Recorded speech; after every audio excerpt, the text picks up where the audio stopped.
My avaricious adoptive brother, Ryan, stole my custom-tailored suit and my identity to marry the Sinclair family's Manhattan princess. In my last life, I exposed him at the wedding. He became a laughingstock and threw himself from the roof of the hotel. My parents called me a monster and disowned me. But Isabel Sinclair was crueler. Claiming she was pregnant with Ryan's child, she hated me for making her baby fatherless. She trapped me in a room, doused it in gasoline, and burned me alive. They didn't know that the Sinclair daughters have been cursed for generations, none living past their 25th birthday.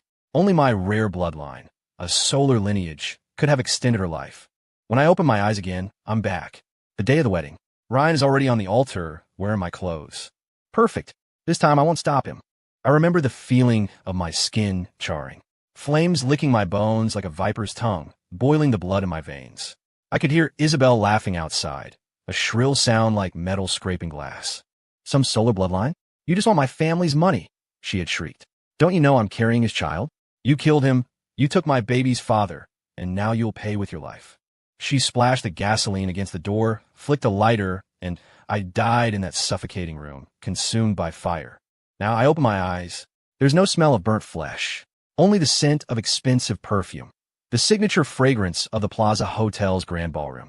I'm lying on a soft mattress, wearing the tuxedo I was supposed to wear today, a flawless white Armani, custom-made. In the mirror, I see myself. Cole Harrison, 25. My face is calm, but my eyes hold no warmth, only ice. Today is my wedding to Isabel Sinclair. Just like last time, my dear brother, Ryan Sterling, the boy my parents adopted from an orphanage, stole my suit while I was resting. He plans to take my place and marry Isabel. Who does he think he is? Isabel Sinclair, the darling of New York's elite, comes from a family whose ancestors were robber barons. Their mountains of dirty money came with a mountain of debts, both moral and karmic. I'd heard their patriarch stole something he shouldn't have from an ancient tomb, violating a powerful taboo. Ever since, the Sinclair daughters have been cursed to die before their 25th birthday. There is only one cure: marry a man with a solar bloodline, using his life force to suppress the encroaching darkness. And I, Cole Harrison, am that one-in-a-century anomaly. Ryan Sterling is just a cheap counterfeit, hungry for wealth. In my last life, I found a suit missing and rushed to the ceremony to expose him. I thought I was helping the Sinclairs, saving Isabel, and stopping Ryan from making a catastrophic mistake. The result? Ryan became the biggest joke in Manhattan high society. Unable to stand a gossip, he jumped from the penthouse suite, splattering onto the pavement below. My adoptive parents, Mark and Linda Sterling, pointed at me, called me a murderer, a wolf in sheep's clothing, accusing me of being jealous of Ryan. They disowned me on the spot and threw me out of the house. And Isabel? She hated me to her core. On the anniversary of Ryan's death, she lured me back to the old family house, locked me in a room, and told me to pay for Ryan's life with my own. The fire and the agony flood my mind again. I clench my fists, my nails digging into my palms. The pain is sharp, grounding. Reborn. I'm back on the day of the wedding. I glance at the suit rack. It's empty. Good. Ryan has already put on the stolen tuxedo and gone to the ceremony.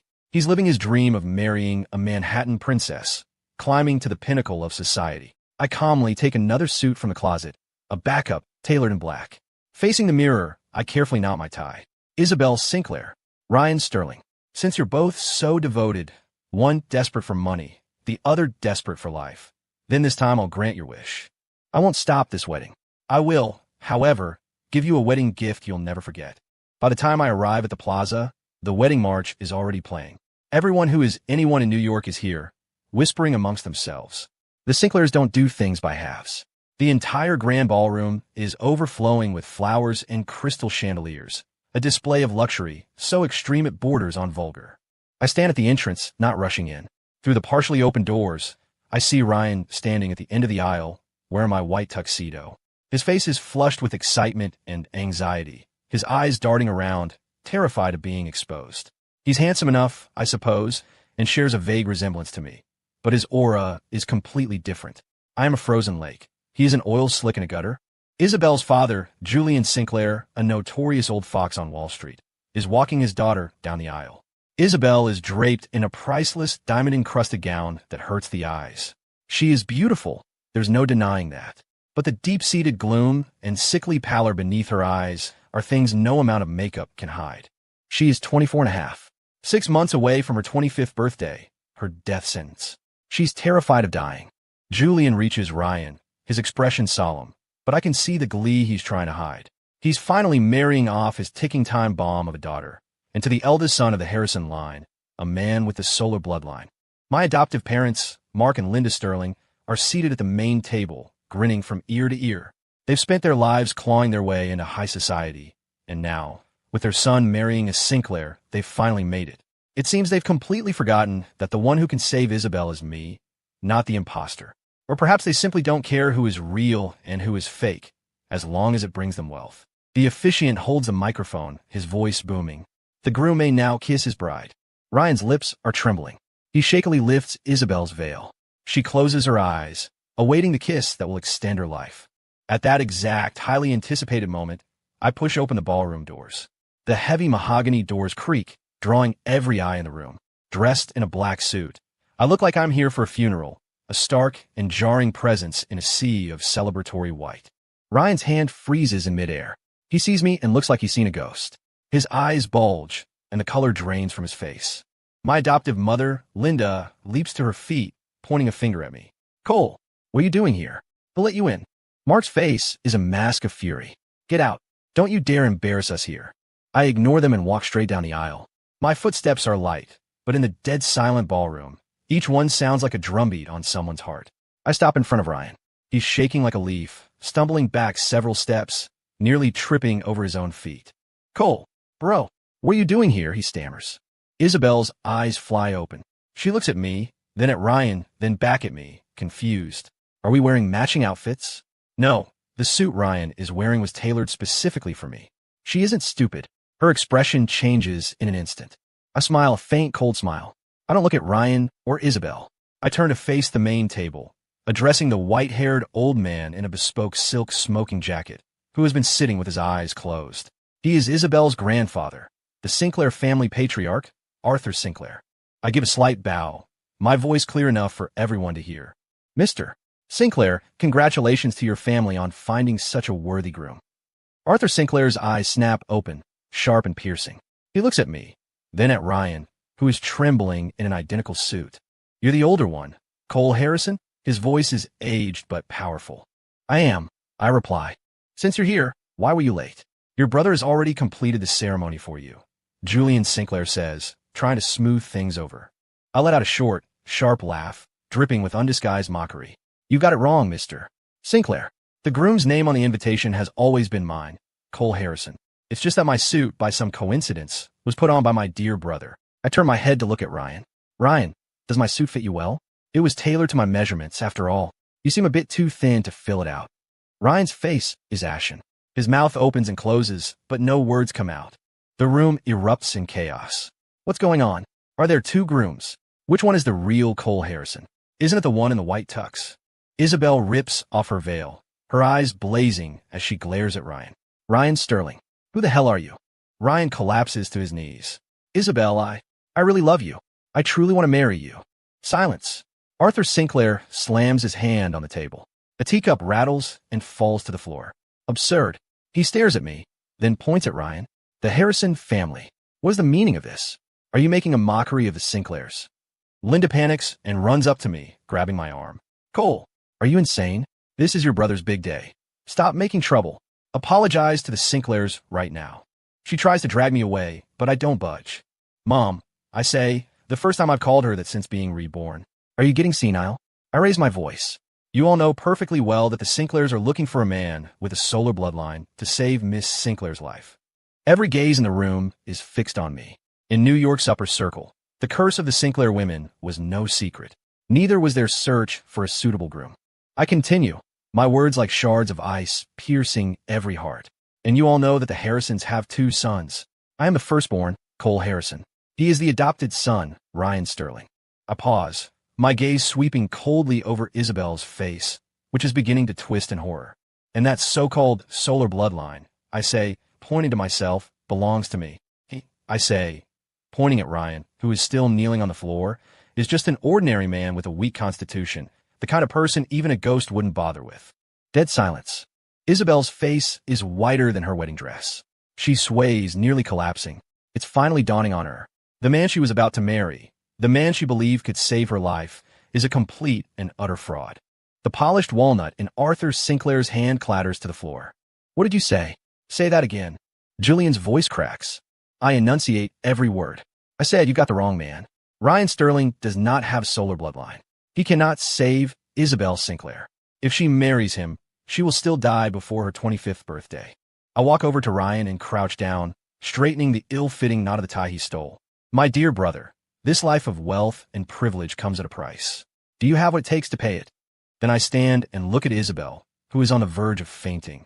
Miss Sinclair, how do you like your wedding gift? I sincerely wish you two a long and happy life together. Oh wait, I smile. My mistake. I wish you a pleasant journey to the grave, side by side. Isabel lets out a piercing scream and finally faints. The wedding descends into total chaos. I turn around, and under the weight of countless shocked, furious, and mocking stares, I walk out with my back held straight. The fire from my last life, starting today, will begin to burn its way back to them, piece by piece. The wedding became an absolute farce. Isabel was rushed to the hospital. I heard she woke up in the ambulance and smashed everything she could get her hands on. Ryan, my dear brother, was detained by the Sinclairs. Julian's security guards broke one of his legs before dumping him on the doorstep of our family home. As for the marriage, while perhaps not legally finalized in the eyes of New York society, it was a done deal and the biggest joke of the year. I stand on the balcony of the apartment I rent downtown, a glass of ice water in my hand, gazing out at the New York City skyline. My phone has been buzzing nonstop. Calls from my adoptive parents, from the Sinclairs, and even from so-called friends who love nothing more than a good scandal. I don't answer a single one. I just turn the phone off. The first step of my new life has gone smoothly.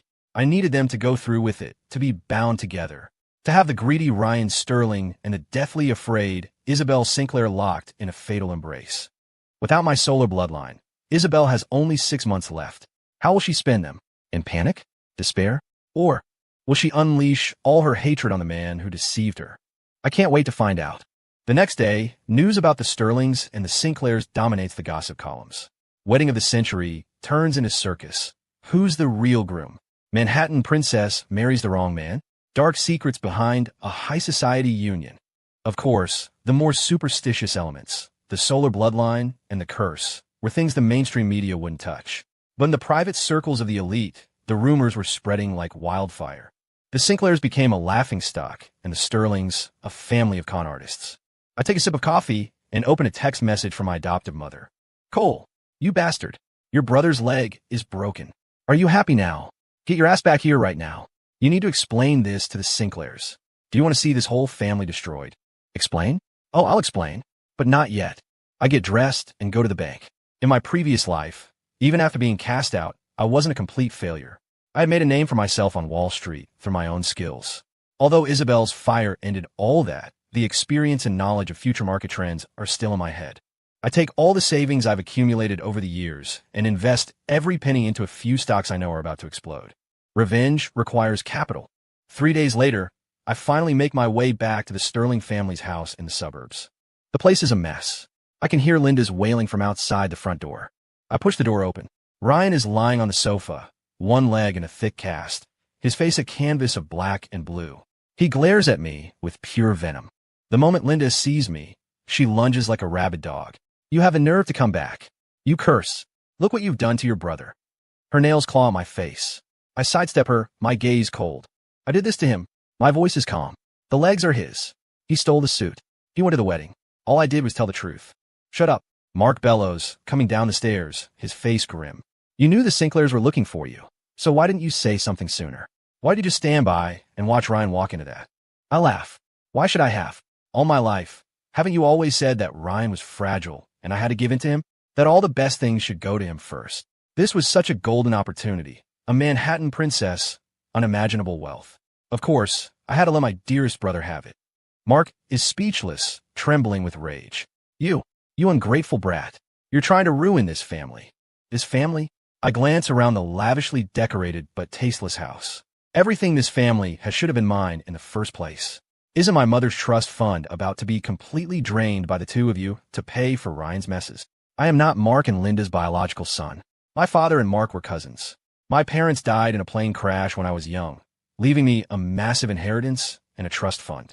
As my guardian, Mark adopted me and took control of the money.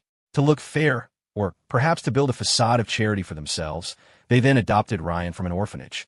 But for as long as I can remember, their favoritism has been blatant. The food Ryan ate, the clothes he wore, everything was better than what I, the boy who came with a fortune, received. In my last life, I was a fool. I thought they just had a softer spot for the weaker child. Now I understand. They saw my money as their own and saw Ryan as a tool to control me and a prop to broadcast their own supposed kindness. So what? We raised you. You ate our food. You lived under our roof. Linda shrieks. Now your brother is ruined because of you. You have to take responsibility. Go to the Sinclairs right now and marry Isabel. Yes. Ryan struggles to shout from the sofa. Cole, you're the one with the solar bloodline. Go tell Isabel it was all a misunderstanding. You marry her. Once you're married, the Sinclairs will give you anything. And when that happens, don't forget to help out your little brother. He still thinks I'm going to clean up his mess so he can reap the benefits. I walk over to Ryan, looking down at him. The coldness in my eyes makes him instinctively flinch. And why, exactly, should I listen to any of you? My voice is quiet. Because we're your parents. You can't just watch us die. Mark roars. I laugh again. I remember in my last life. Oh no. It was a dream I had a few days ago. I dreamed that to save Ryan, someone told me to get lost and disown me. I dreamed that someone burned me to death. My words are nonsensical, but they're enough to send a chill down their spines. What are you talking about? The issue right now is that the Sinclairs have made it clear that if we don't give them an answer, they'll wipe our family off the map in this city. Linda is on the verge of tears. They're saying Ryan committed marriage fraud. They're going to sue him. He did. I state coldly. Cole. Mark's tone softens. I'm begging you as your father. Go to the Sinclairs. Plead with them. Ryan was wrong, but his leg is already broken. If you marry Isabel, this will all be over, won't it? And didn't you always kind of like her? Like her? In my last life, I did feel a sliver of pity for that fragile, arrogant princess.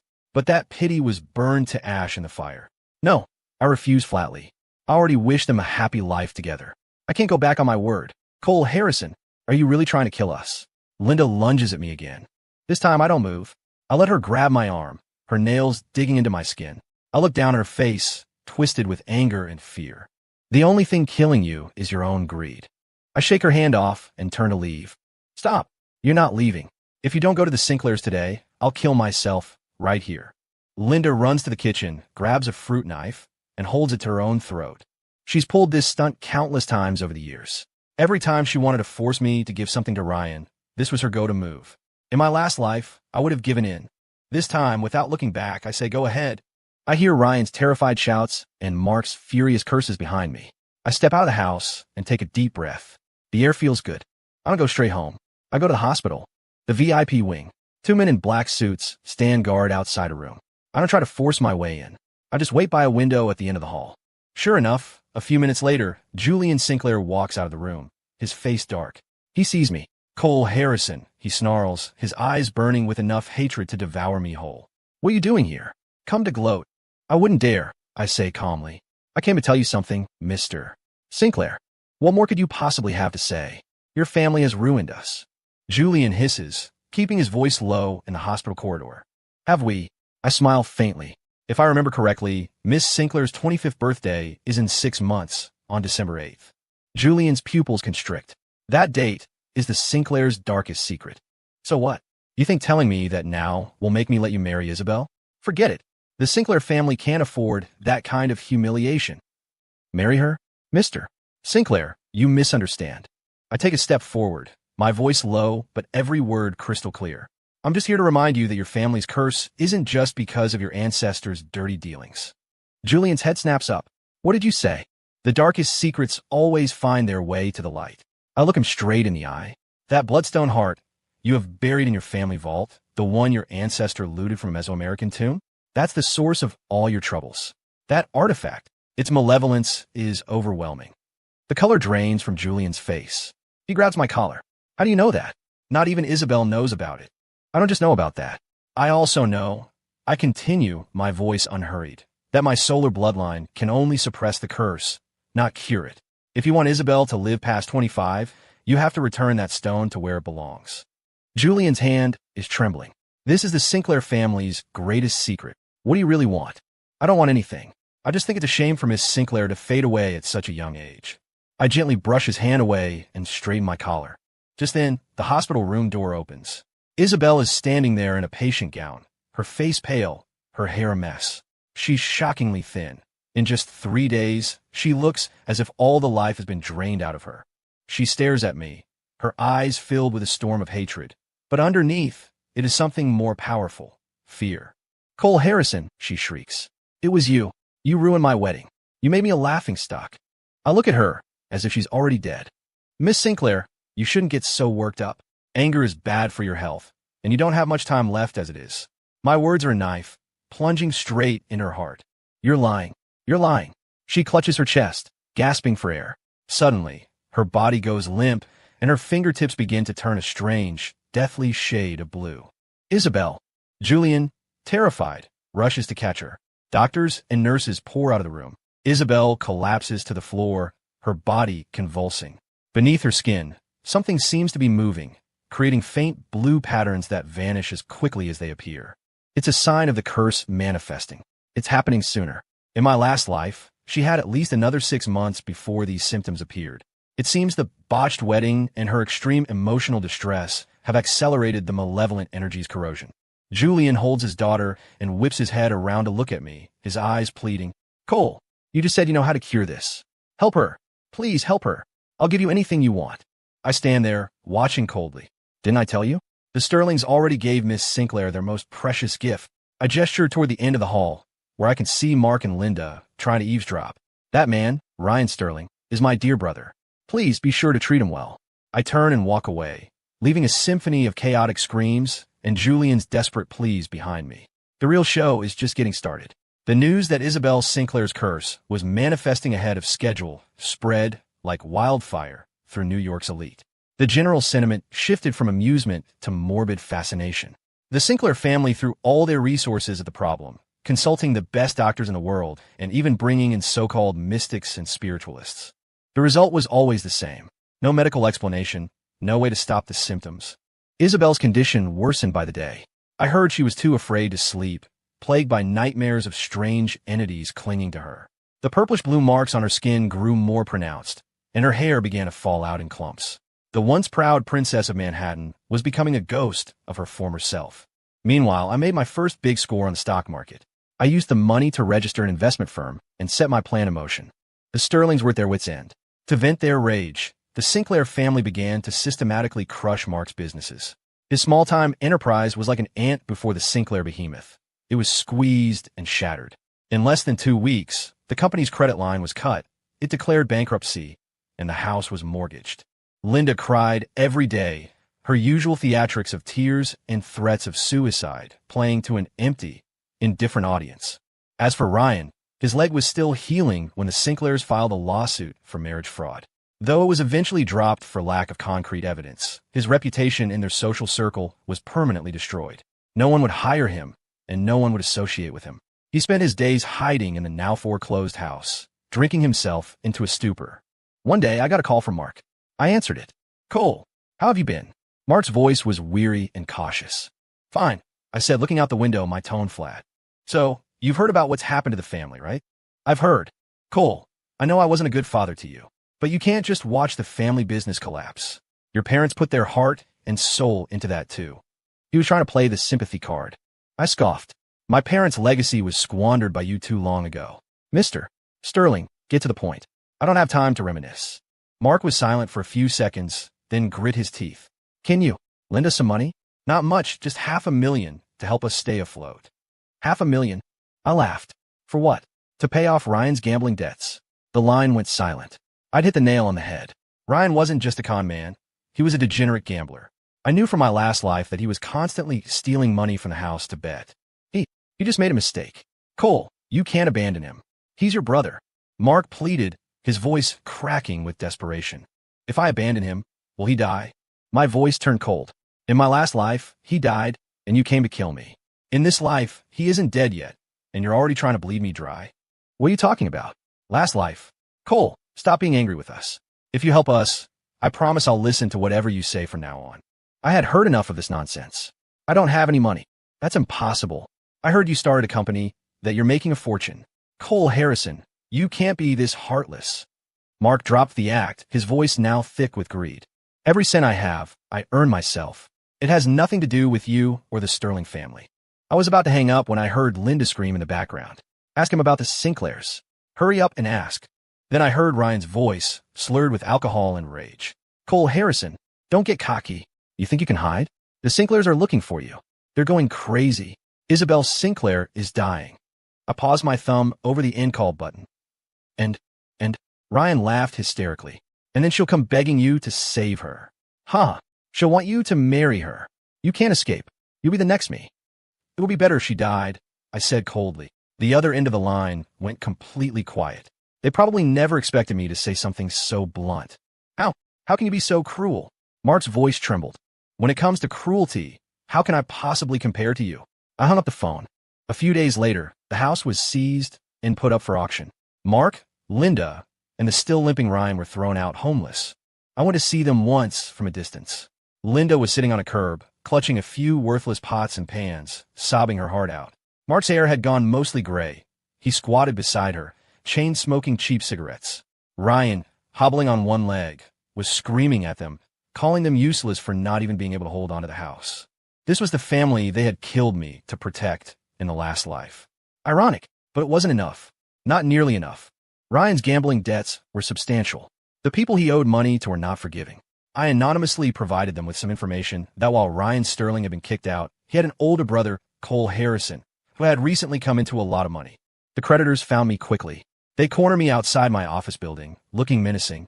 Cole Harrison, your brother owes us $1 million. It's on you to pay up.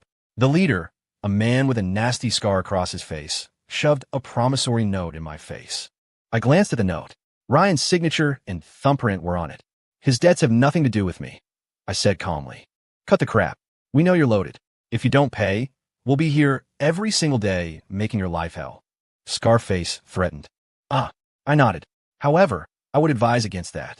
Because while it's true Ryan owes you money, he secured that loan by providing you with false information, which constitutes fraud. Scarface froze. What do you mean? He told you he was about to marry the Sinclair heiress, right? That he was the family's golden boy and would have no trouble paying you back. The man's expression soured. It was true. If it hadn't been for the Sinclair name, who would have loaned that kind of money to a nobody? He's the one who lied to us. He signed the papers. Exactly, I smiled. So, I suggest you go to the police. Or, I added, I can have my lawyer get in touch. Oh, and by the way, Ryan Sterling may have nothing now, but he has other assets besides money. My meaning was clear. Scarface's eyes darted back and forth. He seemed to understand. A few days later, I heard that because Ryan couldn't pay his gambling debts, someone had severed the tendons in his wrists and one of his ankles. Apparently, they had considered taking a kidney, but a medical check revealed that his years of heavy drinking had rendered his organs worthless. He was completely crippled. Mark and Linda rented a dingy basement apartment to take care of him.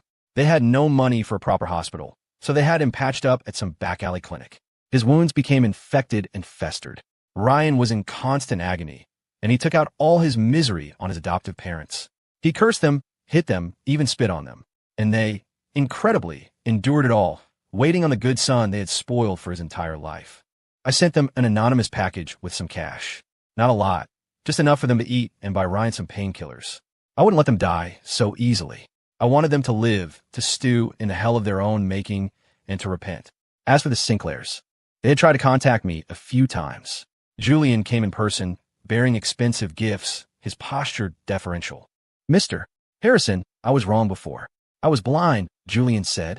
He looked much older than the last time I'd seen him, with dark, bruised-looking bags under his eyes. I'm begging you, save Isabel. Name your price.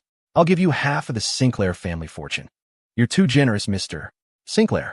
I sat in my office and poured him a cup of tea. Your daughter is blessed. I'm just an ordinary man. How could I possibly help? Stop pretending. Cole Harrison. Julian's desperation boiled over. You know about the bloodstone heart.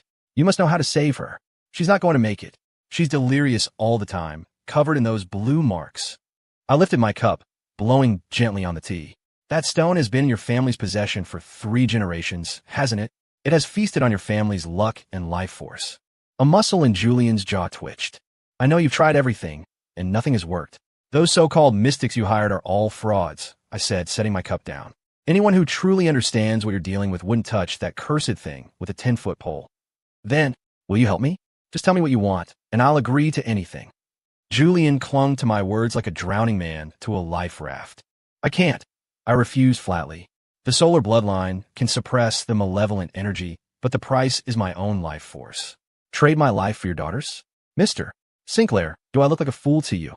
In my past life, if I had actually married her, my own life would likely have been cut short by decades. But now I wouldn't give her a single second. Julian was stunned. But we had an agreement. An agreement for what? An agreement that you could pass off a fraud as her groom? Or an agreement that you could sit on your high horse and trample all over my dignity? My voice turned to ice. Your family's problems have nothing to do with me, Cole Harrison. You can't just stand by and watch her die. I feel like I've heard that line before. I laughed. Please show yourself out, Mr. Sinclair. You should spend what little time your daughter has left with her. And by the way, don't forget to tell her how miserable Ryan Sterling's life is now. That should cheer her up. Julian nearly fainted from rage and had to be helped out by his bodyguards. After he left, I opened my laptop and sent another set of files I had compiled to the FBI's art crime team and the IRS anonymously. The Sinclair family built their empire on stolen artifacts and dirty money. It was time for their skeletons to be brought into the light. I didn't just want Isabel's life. I wanted the complete and utter destruction of the entire Sinclair dynasty. The very thing that made you rich is what will bring about your ruin. A few days after Julian's visit, Isabel came herself. She was pushed in a wheelchair. I hadn't seen her in 3 months. She was nothing but skin and bones, her cheeks sunken, her skin a sickly, ashen gray. Her once famous mane of wavy hair was now thin and patchy, dry as straw. She wore an expensive hat to hide it. Only her eyes still held a spark of defiance and venom. My assistant couldn't stop her. She had her attendant push the wheelchair right to my office door. Cole Harrison, get out here. Her voice was a raw, grating rasp. I opened the door and leaned against the frame, looking at her. She struggled to lift her head. The former princess of Manhattan now had to look up at me. This was your doing, wasn't it? She hissed, her eyes locked on mine. What was? I feigned ignorance. Our family's businesses. The antiques. You're the one who reported us. She was agitated, her body trembling violently. A few days prior, my anonymous tip about the Sinclair's collection of stolen, nationally protected artifacts had borne fruit. The evidence was ironclad, compiled from information I'd overheard in my past life and purchased in this one. The FBI had raided several of the Sinclair's properties, including the family estate, and uncovered a trove of illicit relics, including the fatal bloodstone heart. Though Julian had pulled strings to temporarily contain the fallout, the family's reputation was in tatters. Their assets were on the verge of being frozen, and their stock had plummeted. New York high society was like that. Everyone rushes to push a falling wall. The same people who had once fawned over the Sinclairs were now avoiding them like the plague. Miss Sinclair, you can't just make wild accusations like that, I said calmly. With all the shady things your family has done, do you really need me to report you? It was you. It had to be you. Isabel shrieked. You're getting revenge. Revenge because I didn't choose you. I laughed out loud. Isabel, you give yourself far too much credit. I walked over and crouched down to her level. What do you think you are? Some goddess everyone has to worship. I raised my hand, my fingertip almost touching one of the grotesque blue marks on her face. Right now, you're just a dying, rotting, disgusting piece of trash. You. Isabel was shaking with rage. She raised her hand to strike me, but her arm fell limply to her side. She had no strength left. I came here today to beg you, she said, her tone suddenly shifting. Tears welled up in her eyes. Cole, I was wrong. I know I was wrong. I shouldn't have listened to that liar Ryan Sterling. I always really liked you. Can't we start over? She tried to grab my hand. Her own was skeletal and cold as ice. I pulled away in disgust. Ryan is finished. His tendons were severed. He's a useless cripple now. I've already gotten your revenge for you, she said desperately. If you save me, if you marry me, I'll give you everything. My father agrees. The entire Sinclair fortune will be yours. How pathetic. Even now, she was trying to entice me with money and power, and she actually thought using Ryan's fate as a bargaining chip would please me. The entire Sinclair fortune. I sneered. A bankrupt company under federal investigation? What'd I want with that? To be buried with you. Isabel was speechless. She hadn't expected me to be so well-informed. Then, what do you want? Her voice trembled. I'm begging you, I don't want to die. I'm only 24. I really don't want to die. She started to cry, a truly ugly sight, snot and tears mixing on her face. In my last life, when she locked me in that burning room, did she look like this? No, she had been smiling. Have you forgotten what you did to me? I asked, my smile gone, my voice frozen. Did you forget in your last life? I caught myself and changed my phrasing. I had a dream. I dreamed that on the anniversary of Ryan's death, you tricked me into coming back to the old house and locked me in a room. You poured gasoline and lit a fire. You told me to pay for his life with mine. Isabel's eyes went wide with terror. Her lips trembled. What were you talking about? I don't understand. Don't you? I moved closer. I also dreamed that you claimed to be pregnant with Ryan's child. A complete and utter lie. The color drained from her face, leaving it a pasty gray. It was her biggest secret. In a last life, she was never pregnant. She used that lie to give her revenge a noble cause, to win everyone's sympathy. And I, Cole Harrison, was crucified as the man who murdered his brother and his unborn nephew. You're lying, she denied hysterically. I didn't. At the time, I really thought. You thought? Isabel, you know your own body better than anyone. Between your constitution and the effects of the curse, it's impossible for you to get pregnant. I tore down her final defense without mercy. Isabel completely broke down, slumping in her wheelchair like a puppet with its strings cut. How do you know all this? What are you? She looked at me now as if I were a monster. I stood up, towering over her. Me? I'm the demon who clawed his way back from hell to claim what you owe. No, please. She covered her head with her hands. Save me. I'll tell you about the Bloodstone Heart. If you just... The Bloodstone Heart. I laughed. The FBI has already confiscated it. Your family's greatest treasure and its greatest curse is gone. Isabel stared blankly, then let out a blood-curdling scream. It was you. You made them take it. You knew all along. Yes, I admitted it. I don't just know about the Bloodstone Heart. I know that it was never a cure. It was a poison, accelerating your family's demise. Your own ancestral records state it clearly. The stone is malevolent and must be returned to its tomb. But your forefathers were greedy and kept it as an heirloom. The short lives of the Sinclair women are the price of that greed. And my solar bloodline, I said, pointing to myself, is the only thing that can neutralize its energy. You thought marriage was your salvation, but you were actually planning to use my life to feed your family's poison. In the last life, you had Ryan marry you. He didn't have the bloodline, so naturally, he couldn't protect you. This time, you wanted me to fill that role. Isabel, you truly are a selfish creature. Every word was a hammer blow, shattering the last of Isabel's hope. She stared at me, her mouth agape, unable to make sound. Get out, I said coldly. Go home and wait for your 25th birthday. I'll be sending you a gift. I called security and had her removed. Isabel didn't resist. She was like a doll with its soul ripped out, limp and lifeless as they carried her away. I stood by the window and watched them put her in a car. I knew the Sinclair family was finished, but my revenge wasn't over. That fire had not yet burned away the hatred in my heart. With the Sinclair problem dealt with, I turned my attention to my adoptive parents. They were living a miserable existence, caring for the crippled Ryan in a basement apartment. But I didn't want them to just suffer. Under the name of a charitable foundation, I arranged a job offer for them as caregivers at a high-end assisted living facility. The work was easy, the pay was excellent. The only catch was that they couldn't bring Ryan with them. They hesitated. When Ryan heard, he flew into a rage, cursing them, forbidding them from going, demanding they stay and wait on him. You dare leave. I'll kill myself, he shrieked from his bed, using what little strength he had. Linda pleaded with him through her tears. Ryan, we're doing this to earn more money for your treatment. Just be good and wait for us at home. No, you're just trying to abandon me. You're just like Cole Harrison, a bunch of ungrateful snakes. In the end, they went. The pressure to survive was greater than anything else. They needed the money. I arranged for Ryan to be sent to the worst public nursing home I could find in the ward for disabled patients. 8 people to a room, filthy conditions, and abusive orderlies. A cripple like Ryan was a perfect target for their cruelty. I heard he was slapped around daily, fed spoiled food, and at night, others would intentionally urinate on his bed.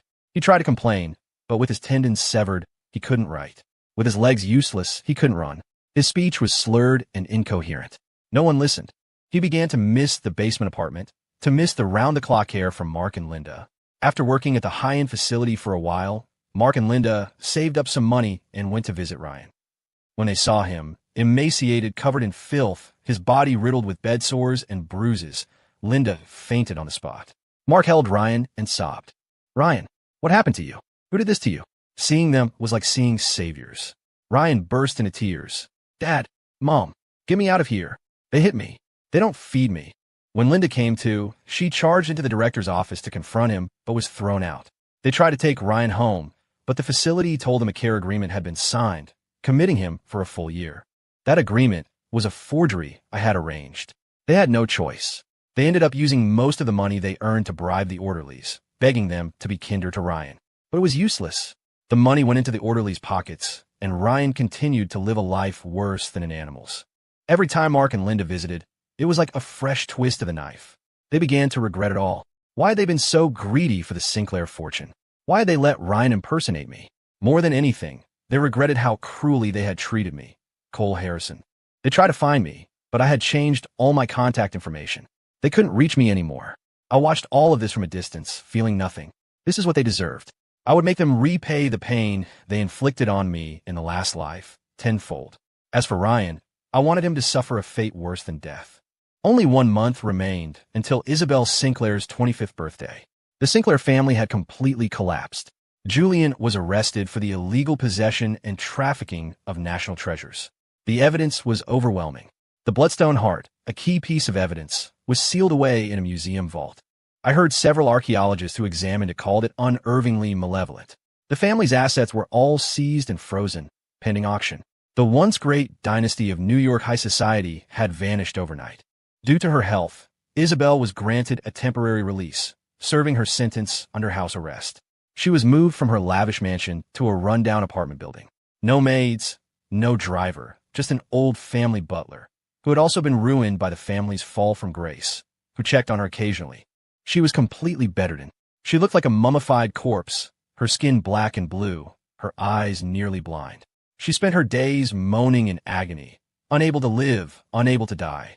And the three Sterlings had also reached their breaking point. Ryan couldn't take the torment of the nursing home any longer. He tried to bite off his own tongue, but was discovered and saved. To prevent another suicide attempt, they strapped him to his bed. He lost his mind completely, endlessly muttering, "Cole, I was wrong. And Isabel, save me." The mental strain was too much for Mark and Linda. They quit their jobs at the facility. They wanted to bring Ryan home, but they had no money and nowhere to live. They ended up back in a basement, surviving by collecting recycling and working odd jobs, all while making periodic visits to the nursing home to see their insane son and bring him a little food. This was the result of their coddling. I sat in my new penthouse apartment, looking out over the glittering lights of the city. My company was growing rapidly. With my foreknowledge, I had made a series of winning moves in the market. I was now one of the new power players in the city, though I kept a low profile. Few knew I was the same Cole Harrison who had brought down the Sinclairs and the Sterlings. Everything was proceeding according to plan, but I knew there was one final step. I went to the nursing home. After slipping an orderly a generous amount of cash, I walked into Ryan's room. The air was thick with the stench of excrement and disinfectant. It was nauseating. Ryan was strapped to a bed by the window. His hair was a matted mess, his eyes were vacant, and drool trickled from the corner of his mouth. He looked like an imbecile. I stood by his bed. He didn't react. "Ryan," I said. His cloudy eyes shifted, slowly focusing on me. After a few seconds, recognition flickered. A violent storm of emotions erupted in his gaze. Fear, hatred, and a desperate plea. "Cole! Cole!" he called out, his voice thick and slurred. He struggled against his restraints, but they held him fast. "What are you doing here? Come to laugh at me," he roared hoarsely. "Are you satisfied? Look at me. Are you satisfied now?" I looked at him calmly. "You chose this path. I was wrong. Cole, I was wrong." He suddenly started crying, tears and saliva mixing on his chin. "I shouldn't have taken your suit. I shouldn't have tried to marry Isabel. Forgive me. Get me out of here. This place is hell. They all abuse me." In my last life, he had said something similar right before he jumped from the roof. I had felt a pang of pity then. If I hadn't tried to stop him, his quick death might have been a release for both of us. But I would feel no pity in this life. "Hell," I smiled. "You think this is hell?" "Yes. Yes. Please, Cole, I'm your brother. Get me out of here." I leaned down, my lips close to his ear, and whispered, "Did you know? In the last life, you jumped from that roof and died." Ryan froze, his struggles ceasing. He stared at me in horror. "After you died, Mom and Dad disowned me. They said I killed you." I continued, as if telling a story about someone else. "Then Isabel Sinclair, to avenge you, locked me in a room and set it on fire. I was burned alive." Ryan's pupils dilated, His breathing grew ragged. You're lying. What are you talking about? So, you see, what you're experiencing now is not nearly enough. My voice was as gentle as a demon's whisper. Compared to the agony of burning to death, your life right now is practically paradise. I took a photo from my pocket and held it in front of his face. It was a picture of Isabel in her current, ghoulish state. The sight of it made Ryan tremble so violently he nearly wet himself. This is Isabel, your lovely wife, I said, putting the photo away. She's about to die, too. She said she burned me alive to avenge you. See how much she loved you. No. Ryan completely shattered. He shook his head frantically, a strangled gurgle escaping his throat. She's a monster. A monster. Is she? I stood up straight. The two of you really are a match made in heaven. I turned and left, Ryan's inhuman howls echoing behind me. After leaving the nursing home, I went to see Mark and Linda. I found them at a recycling center, sorting through cardboard. In just a few months, they had aged into withered old people, a sour stench clinging to them. When they saw me, dressed in an immaculate suit, they froze, the cardboard slipping from their hands. Cole. Linda whispered my name, her voice trembling as tears instantly streamed down her face. Mark straightened up, looking awkward and ashamed. What are you doing here? Just came to see how you were, I said flatly. We're not doing well. Linda covered her face and sobbed. Ryan, he's lost his mind. He's suffering in that place. This is our punishment. Cole, we were wrong. We're so sorry, Mark mumbled, his head bowed, his voice choked with emotion. Can you help Ryan? Get him out there. He knows he was wrong now. I looked at them. Were they truly sorry? Perhaps. But anyone would feel regret when faced with such pain and despair. Do you remember the trust fund my parents left me? I asked suddenly. They both looked up, startled. That money was enough for all of us to live comfortably for the rest of our lives. But you misappropriated most of it to prop up your failing business and to pay off Ryan's gambling debts. In the last life, after you threw me out, did you ever check how much was left in that fund? Their faces went pale. They didn't dare speak. So, I answered for them. You didn't leave me a single cent. And when you disowned me, you kept my mother's personal belongings. And now, you're telling me you're sorry? I sneered. It's too late. Linda's legs gave out, and she collapsed onto a pile of trash. Cole, I'm begging you. Hit us, curse us, do whatever you want. Just don't torture Ryan anymore. He's still your brother. I don't have a brother, I said coldly. I only have enemies. I took a debit card from my pocket and tossed it on the ground. There's $10,000 on this. Enough for you to live on for a while. After this, don't ever let me see you again. It wasn't charity. It was humiliation. I wanted them to know that all their suffering was their own damn fault. Mark stared at the card on the ground, but didn't pick it up. He looked up at me, his eyes filled with anguish. You knew, didn't you? You knew this would happen to Ryan? To the Sinclairs? You knew everything.